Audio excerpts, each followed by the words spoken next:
Un programme inaugural du réseau des femmes émergentes en politique RFE au compte de l'année 2020 s'est déroulé à Monrovia durant la dernière semaine du mois de février. La première semaine de formation est initiée par l'Institut national démocratique pour les affaires internationales en faveur de 32 jeunes femmes venant de 4 pays du fleuve Mano, à savoir la République de Guinée, la Sierra Leone, le Libéria et la Côte d'Ivoire. Mariam Siré Bari a représenté l'UFDG à cette formation. Elle nous revient sur les points forts tout en livrant le prochain menu de cette institution qui, depuis sa création en 1983, œuvre avec ses partenaires locaux pour bâtir et renforcer les autres institutions et les pratiques démocratiques dans le monde, en établissant des organisations politiques et civiques, en protégeant les élections et en promouvant la participation des citoyens, la transparence et la responsabilité des gouvernements. Chacun de ces pays avait choisi en fait 8 candidates et j'ai eu de la chance, si on peut appeler ça comme ça,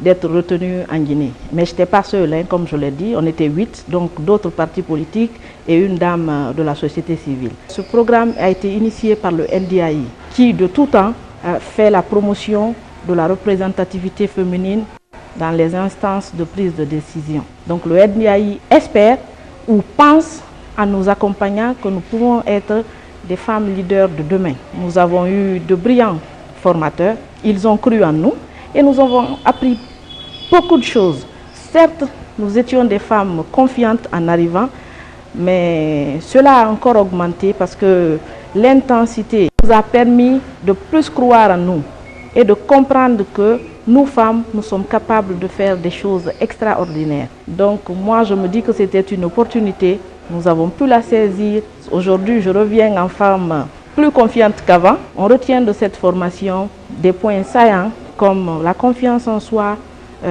comment faire le planning pour une campagne réussie, comment prendre la parole en public. Et au-delà de ça, nous avons pu rencontrer d'autres femmes de d'autres pays. Nous avons partagé des expériences incroyables. Aujourd'hui, on nous apprend que le réseautage est très important parce que je suis sûre que parmi ces 32 femmes qui seront quelque chose à l'avenir, ça c'est sûr. Et comme Dieu fait que nous gardons contact avec toutes ces femmes, il n'y a pas de raison qu'on n'évolue pas. Et je mentionnerai que ce programme nous a aidés à rencontrer des femmes extraordinaires. Je prendrai l'exemple de l'ex-présidente du Libéria, Madame Ellen Johnson, qui nous a fait honneur en bouclant la boucle, comme on dit.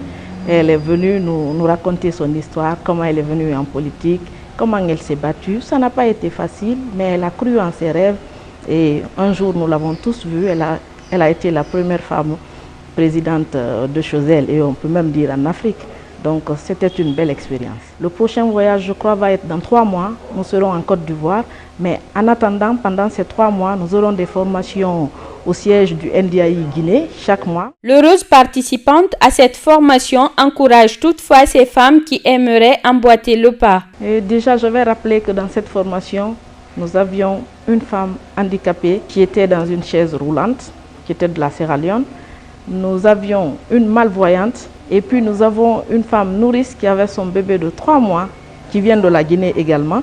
Donc si toutes ces femmes ont eu la volonté de participer à ce programme, je ne vois pas de raison pourquoi les autres n'en feraient pas de même. Être femme, c'est une chance pour moi, je crois, ce n'est pas un handicap. Moi, étant nourrice, mère d'une petite fille de 7 mois, j'ai pu laisser mon bébé derrière et partir. Mais tout s'est très bien passé. Comme quoi, si on veut, on peut le faire. Il faut seulement croire à ses rêves et il faut se battre fort. On n'aura rien sur une assiette. On ne va pas nous l'offrir. Notre place, il faut la mériter. Il faut se battre pour. Et ça veut dire que dans les partis politiques, dans la société civile, dans le comportement de tous les jours, il faut que la femme puisse s'affirmer. Il faut que la femme puisse se décomplexer, se dire que ce que les hommes peuvent faire, elle peut le faire aussi. Moi, je le dis toujours, à compétence égale entre l'homme et la femme, il faut prendre la femme parce qu'elle rendra plus que l'homme. Il suffit d'y croire et avoir une confiance absolue en soi. Quand on est confiante, il n'y a pas de raison qu'on ne fasse pas ce qu'on veut et qu'on ne le fasse pas bien. Aux femmes de Guinée, ce n'est pas simple, c'est très difficile d'être femme dans un pays à moitié ou plus de la moitié analphabète. Mais il faut y croire. On peut changer les choses. Les femmes sont aujourd'hui la pierre angulante de tout ce qui se passe chez nous. Je pense aux femmes dans les ministères, je pense aux femmes leaders dans les partis politiques, je pense aux femmes députées, je pense aux femmes ministres. Je crois que nous avons notre mot à dire et je crois qu'on doit faire plus. On doit faire plus parce que d'autres nous regardent.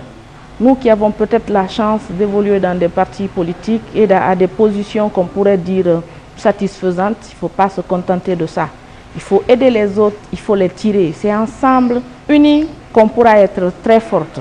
Et pourquoi pas, il faut rêver grand. Une femme présidente de la République, ça pourrait arriver un jour. Mais pour ça, il faut que la femme puisse croire qu'elle a ces capacités-là, qu'elle peut le faire.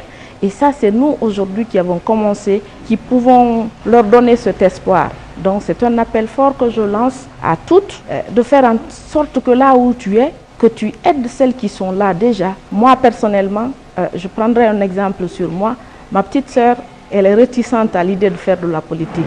Mais je me bats tous les jours, je fais un peu plus de pas en lui disant « mais non, c'est pas comme ça, il ne faut pas vivre dans l'anonymat. Tu défends des choses sur les réseaux sociaux, mais tu n'es pas dans le combat, tu ne te bats pas véritablement pour ça. Il faut se mettre dans la bagarre, il faut s'aider mutuellement, il faut défendre les causes nobles des femmes, il faut porter notre voix, il faut le crier partout, il faut exercer ce rôle de femme qui nous est incombé.